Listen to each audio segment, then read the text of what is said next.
Praise the Lord. இன்றைக்கு daily dose of divine சேனல்ல ஏசாயா 26ஆம் அதிகாரம் வாசிக்க போகிறோம். இந்த அதிகாரம் ஒரு பாடல் வடிவில் உள்ளது. கடவுளின் ரட்சிப்பு மற்றும் அவர் மீது நாம் வைக்கும் நம்பிக்கையை போற்றும் ஒரு தீர்க்க தரிசன பாடலாகும். தேவனில் நம்பிக்கை வைக்கும் மக்கள் பாதுகாப்பான நகரத்தில் வாழ்வார்கள் என்று கூறப்பட்டுள்ளது.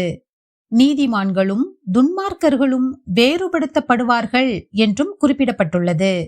இந்த அதிகாரத்தின் இறுதியில் மரித்தவர்கள் உயிரோடு எழுவார்கள் என்ற உன்னத நம்பிக்கையை தருவதோடு, கடவுளின் நியாய தீர்ப்பு பூமியில் வெளிப்படும் வரை விசுவாசிகள் பொறுமையுடன் காத்திருக்க வேண்டும் என்றும் அறிவுறுத்துகிறது.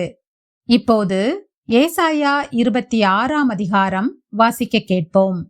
கர்த்தாவே, உம்முடைய வேதத்திலுள்ள அதிசயங்களை பார்க்கும்படிக்கு எங்கள் இருதயத்தின் கண்களை திறந்தருளும் சுவாமி. ஆமேன். ஏசாயா 26ஆம் அதிகாரம். அக்காலத்திலே யூதா தேசத்தில் பாடப்படும் பாட்டாவது: பெலனான நகரம் நமக்கு உண்டு, இரட்சிப்பையே அதற்கு மதிலும் அரணுமாக ஏற்படுத்துவார். சத்தியத்தை கைக்கொண்டு வருகிற நீதியுள்ள ஜாதி உள்ளே பிரவேசிப்பதற்காக வாசல்களை திறவுங்கள். உம்மை உறுதியாய் பற்றிக்கொண்ட மனதையுடையவன் உம்மையே நம்பியிருக்கிறபடியால் நீர் அவனை பூரண சமாதானத்துடன் காத்துக்கொள்வீர். கர்த்தரை என்றென்றைக்கும் நம்புங்கள். கர்த்தராகிய யேகோவா நித்திய கன்மலையாயிருக்கிறார்.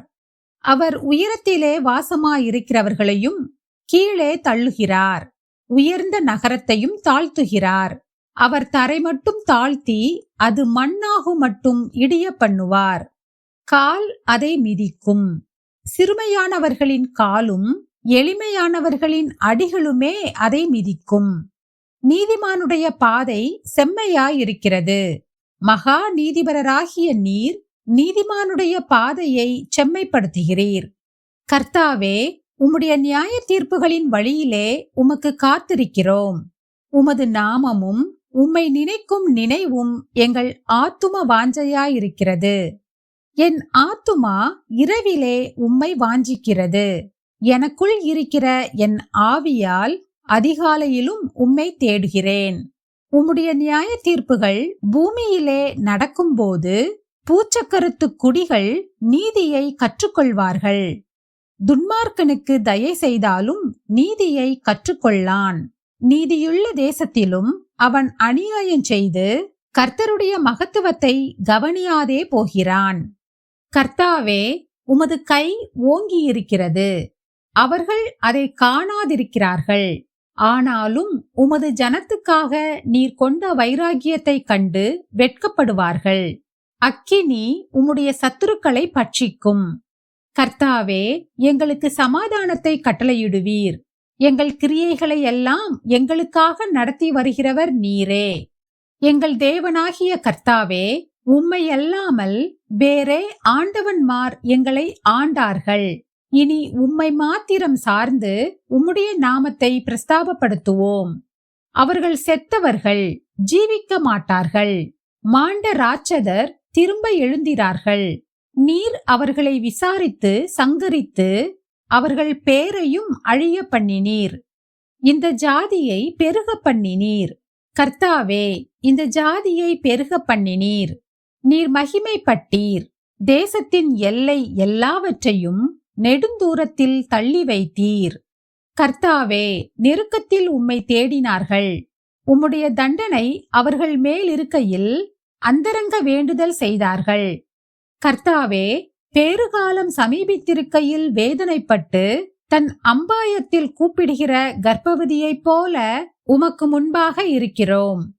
நாங்கள் கர்ப்பமாயிருந்து வேதனைப்பட்டு காற்றை பெற்றவர்கள் போல் இருக்கிறோம். தேசத்தில் ஒரு ரட்சிப்பையும் செய்ய மாட்டாதிருக்கிறோம். பூச்சக்கரத்து குடிகள் விழுகிறதும் இல்லை. மரித்த உம்முடையவர்கள் பிரேதமான என்னுடையவர்களோடே கூட எழுந்திருப்பார்கள். மண்ணிலே தங்கியிருக்கிறவர்களே, விழித்து கெம்பீரியுங்கள். உம்முடைய பனி பூண்டுகளின் மேல் பெய்யும் பனி போல் இருக்கும். மரித்தோரை பூமி புறப்பட பண்ணும்.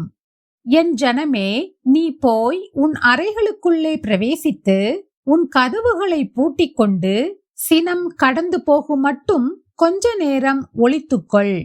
இதோ பூமியினுடைய குடிகளின் அக்கிரமத்தி நிமித்தம் அவர்களை விசாரிக்கும்படி கர்த்தர் தம்முடைய ஸ்தானத்திலிருந்து புறப்பட்டு வருவார். பூமி தன் இரத்தப் பழிகளை வெளிப்படுத்தி தன்னிடத்தில் கொலை செய்யப்பட்டவர்களை இனி மூடாதிருக்கும். எங்கள் உள்ளத்தில் உம்முடைய அமைதியை நிலைநிறுத்தும். நாம் ஜெபிப்போம்.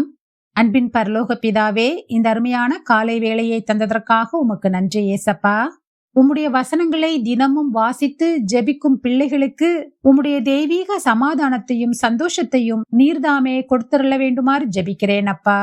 எல்லா பிள்ளைகளும் உம்மண்டையாய் கிட்டி சேர்ந்து உம்மை பற்றி பிடித்துக் கொள்ள அவர்களுக்கு கிருபை தாரும். எல்லா காரியங்களையும் நீங்க பொறுப்படுத்திக் கொள்ளுங்க, வழிநடத்துங்க, ஆசீர்வதிங்க. இயேசுவின் மூலம் ஜெபிக்கிறோம் பிதாவே. ஆமேன், ஆமேன். நாம் அடுத்த நாள் வேத வாசிப்பில் சந்திப்போம். God bless you.